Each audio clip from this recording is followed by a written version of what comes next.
Welcome back as we continue our opening News Geelong for 2010. The blockbuster exhibition, Eaten Alive, The World of Predators, continues at the National Wool Museum, located at the Bay City end of Murrible Street in Geelong, as Meryl Friend reports. The National Wool Museum is chock-a-block with summer holiday entertainment all through January. You can snap up the opportunity to come and see the Eaten Alive exhibition, World of Predators. This is a highly interactive exhibition for children of all ages. It was developed by Questacon, which is the National Science and Technology Centre, and they say that it's highly interactive with hands-on activities. And I'm here with the Education Officer, Felicity. This exhibition's been running since August. Have you had a lot of people come through? Yes, it's been a very popular exhibition, especially for children of all ages. And this exhibition is only going until the end of January. It's been running since August, so have you had a lot of school groups through as well? Yes, we have. We've had a lot of schools from Geelong and Melbourne, so it's been very popular with them, with groups of up to about 150 at once. So I suppose on those stinking hot days or the days that aren't, this would be a perfect indoor venue for people as well. Or a rainy day, definitely, yes. Air-conditioned Bluestone building, you can't get better than that. The Eaten Alive World of Predators is on the National Museum. School holiday entertainment all weekdays until 30. Come along down all through January. I'm Meryl Friend, News Geelong. Thank you, Meryl. Good to see you. Do not get too close and be eaten alive. Here at Graham Geelong, after water to the point of the exhibition, will hold a fire.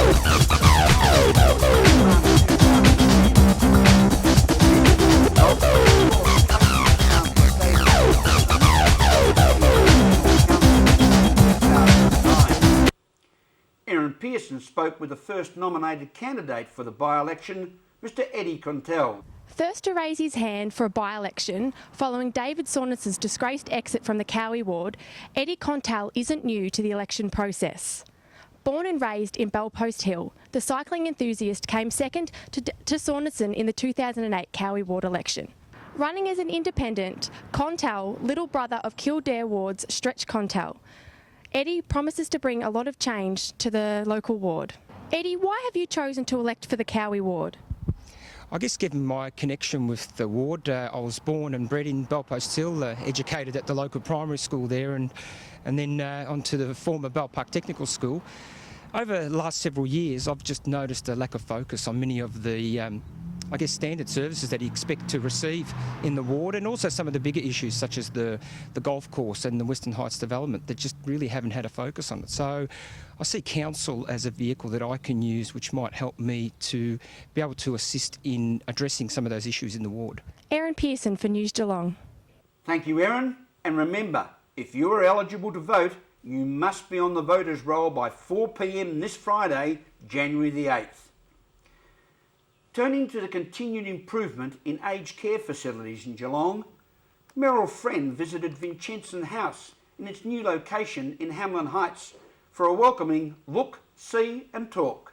The Vincentian Village in Hamlin Heights recently had their celebratory naming day, and that was for their state-of-the-art aged care facility. And today I have the manager Janelle Hodgson with me. And Janelle, I know the centre has been open for some time, but I believe that was a really special day for the residents.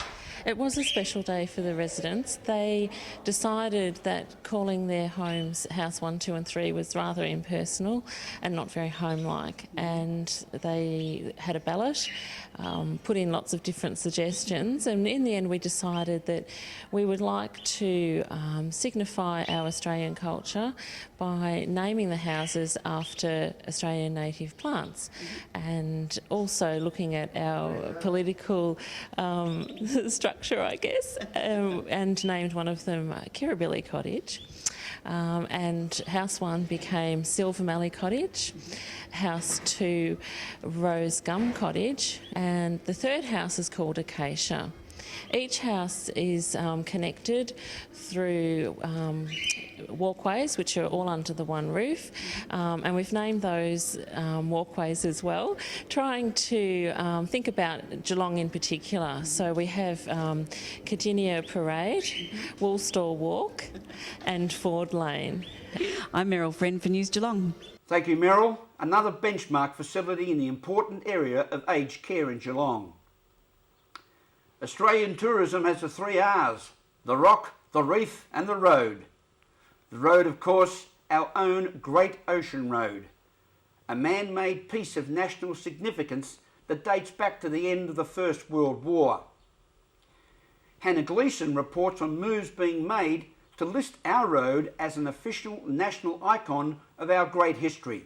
The Melbourne Cricket Ground and the Great Barrier Reef are 2 Australian marvels that are about to be joined by our own Great Ocean Road. Heritage officials met with local politicians and coastal committees in Aireys Inlet early this month to start the formal application process. After early nomination in 2005, the landmark road has ticked 7 of the 9 boxes to be considered for the list. In a statement in the Geelong Advertiser, Corangamite MP Darren Cheeseman said that while there were no guarantees the road would make the list, officials have revealed that it was likely to qualify. The nomination means places like Bells Beach, the 12 Apostles and the Lockhart Gorge would finally be nationally appreciated due to their historical and cultural significance. Due to so many different places along the road applying for heritage status, it is predicted the process will be a difficult one to obtain. The result is expected to be announced at the end of 2010. Hannah Gleeson, News Geelong. Thank you, Hannah. You certainly enjoy the great surrounds of our Great Ocean Road. You're with us on News Geelong as we look at another planning initiative from the city of Greater Geelong. This time it is in the world of cycling and the better use of street access for the 2-wheelers. The Geelong City Council is looking at what is being called the Copenhagen-style bicycle lanes along Swanson Street that links the Barwon River, or the southern end, with the northern end at Eastern Beach. The proposed plan will see the innovative introduction of 2-metre wide bike lanes running next to the curbing along both sides of Swanson Street. We will then have the parallel motor vehicle parking places on the outside of the bicycle lanes, leaving 2 lanes each way for moving vehicle traffic.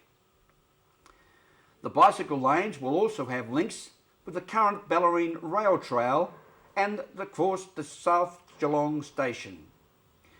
Vic Roads has commissioned the City of Greater Geelong to prepare the planning process with an outline of design drawings to clearly illustrate the positives that could be forthcoming with the implementation of such an innovative plan. Obviously, changes to the aesthetics of the surrounds along the length of Swanson Street will need to be made before such an innovative move could be implemented. Some local residents have suggested alternative streets, with the Geelong City Council indicating that the study would consider 6 north-south routes, they being Jerningham Street, Moorabool, Yarra, Bellarine, Swanston and Garden Streets. City of Greater Geelong General Manager of City Services, Infrastructure and Recreation, Mr Malcolm Coon, said this bicycle lane system was accepted worldwide as a safe method of separating the traffic. Funding for the project is being provided by Vic Roads. As we go to a break, we'll be back with Tim Michell and the world of Geelong sport, and of course Larni Salathiel with weather, here on News Geelong.